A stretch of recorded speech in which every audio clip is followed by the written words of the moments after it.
Hello, welcome to the One I Have Spare Time podcast. My name is Frank, and I'll be sitting here talking to you for a few minutes. It's none of your business what I'm wearing. Anyway, so I love making fun of people, and I love making fun of post-war women. So you remember I told that story where I used to work at this place called Urban Dog, and there was this hot chick named Lisette that worked there. Lisette In Lisette Inguez. I can't speak Spanish. I butcher it.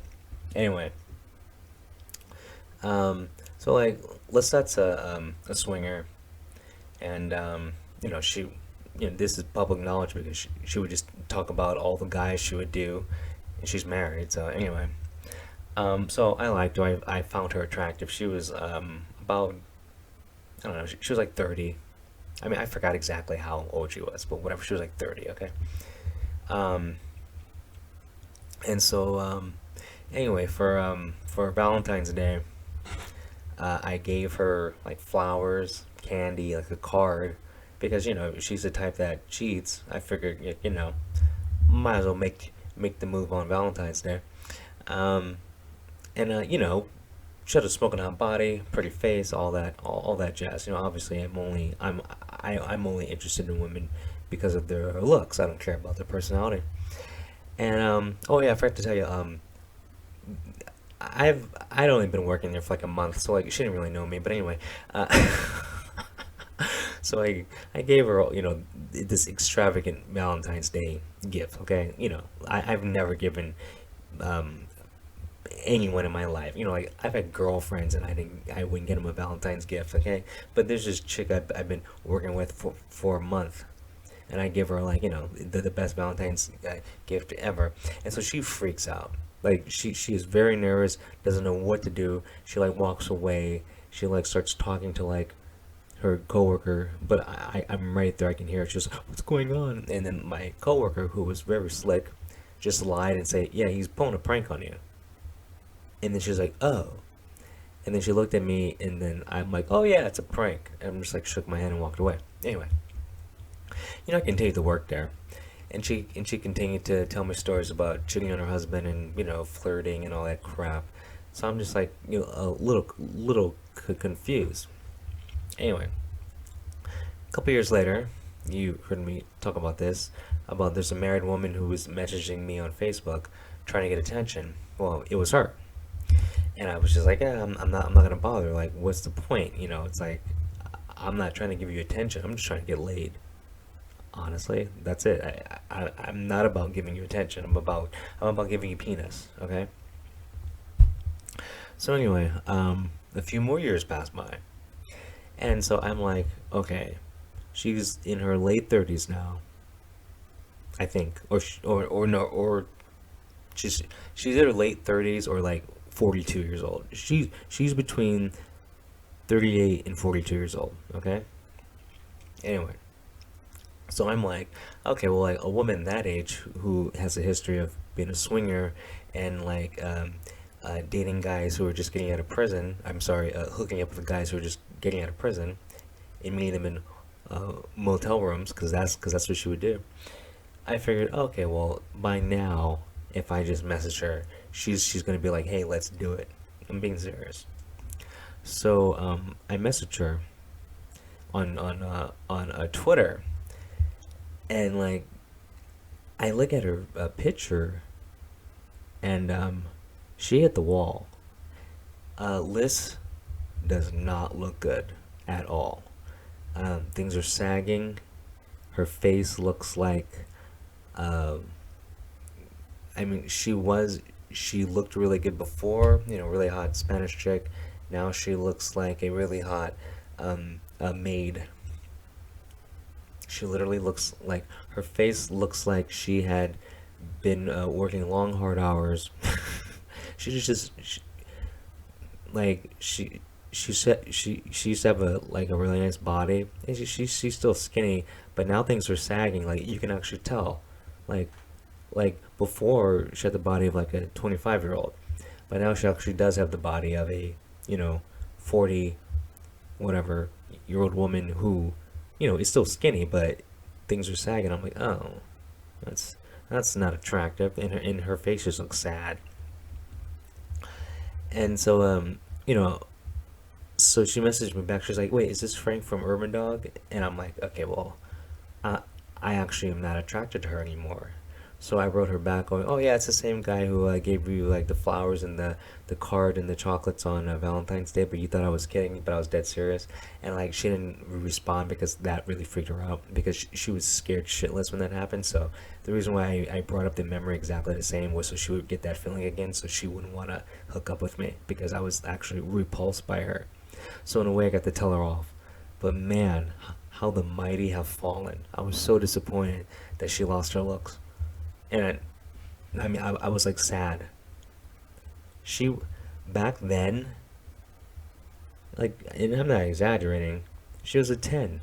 Because she was a hot chick who was married, who the only thing you had to do was sleep with her. Like, there was no other commitment. So, like, that's perfect. Like, literally, perfect.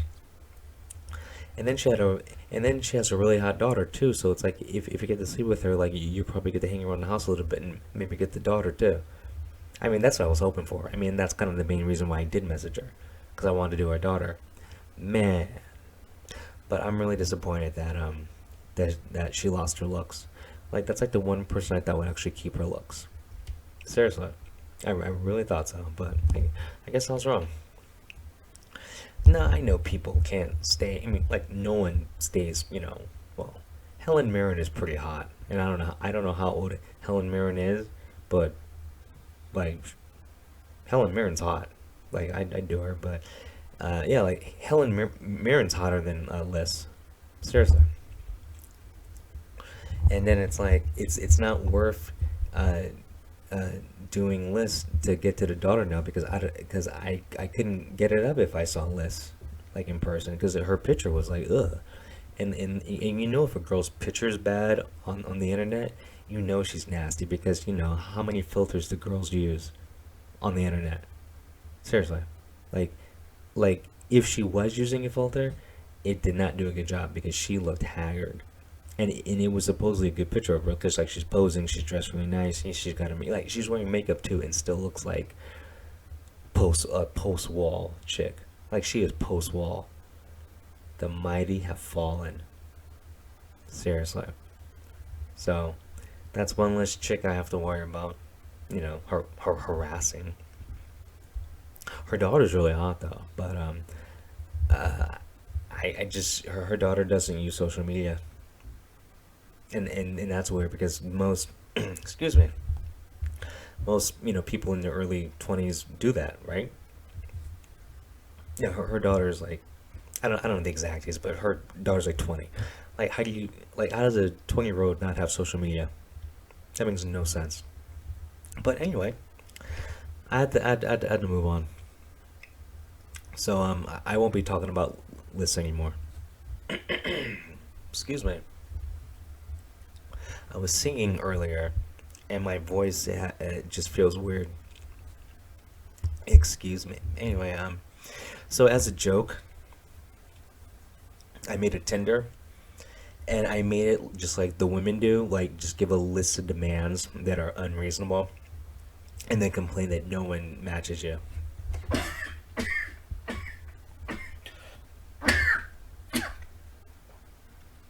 Oh my god. I'm really sorry. That's the Wuhan flu. I keep coughing. Oh boy. You know. So you know what? I should just straight out ask her. Um no, I may should just straight out tell her or message her. I was just talking to you to get to your daughter. So can we just cut to the chase because you're post wall? Can you give me your daughter's number and see what she says? I mean, honesty works, right? No, apparently not. But anyway,